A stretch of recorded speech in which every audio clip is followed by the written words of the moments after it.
बघितला, त्यासाठी आयोजकांना जोरात टाळ्या वाजून त्यांचं अभिनंदन करूया।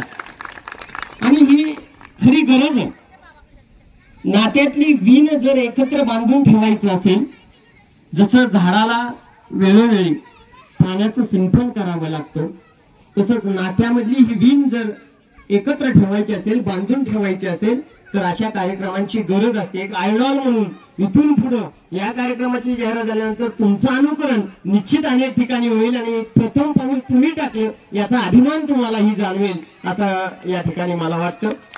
वंशज आम्ही गुरुगोविंदांचे, वंशज आम्ही गुरुगोविंदांचे आणि चंद्रगुप्तांचे, तसेच आमच्या शिवाचे आणि राणा प्रतापाचे, आमच्या संगे लढण्यास सांगा हिम्मत कुणाची, पहा पाने चालून आमच्या इतिहासाची, पहा पाने चालून आमच्या इतिहासाची। श्रीमंत छत्रपती शिवाजी महाराजांच्या पदपशाने पावन झालेला तालुका म्हणजे जावली तालुका, सह्याद्रीचा मूर्तिमंत साक्षात्कार म्हणजे जावली तालुका।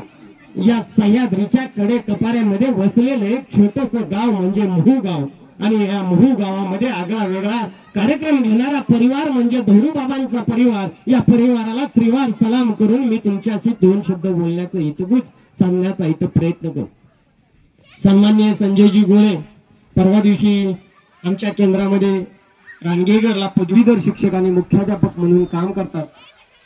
आमचे ते मार्गदर्शक आहेत, त्यांचा सहज मला फोन आला आणि त्यांनी असा कार्यक्रम आहे, तुम्ही याल का?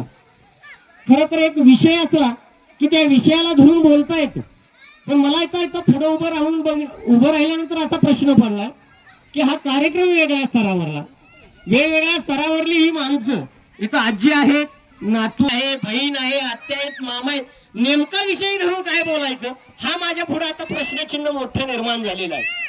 कारण का ही वेगळी समाजातला घटक होणं सोपं असतं, पण समाजाला आकार देणं महत्वाचं असतं।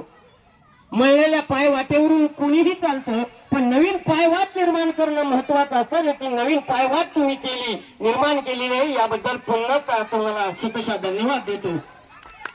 खरं तर ही लहान मुलं बागडतायत, आनंद घेत आहेत, पण एकमेकांची नावं सुद्धा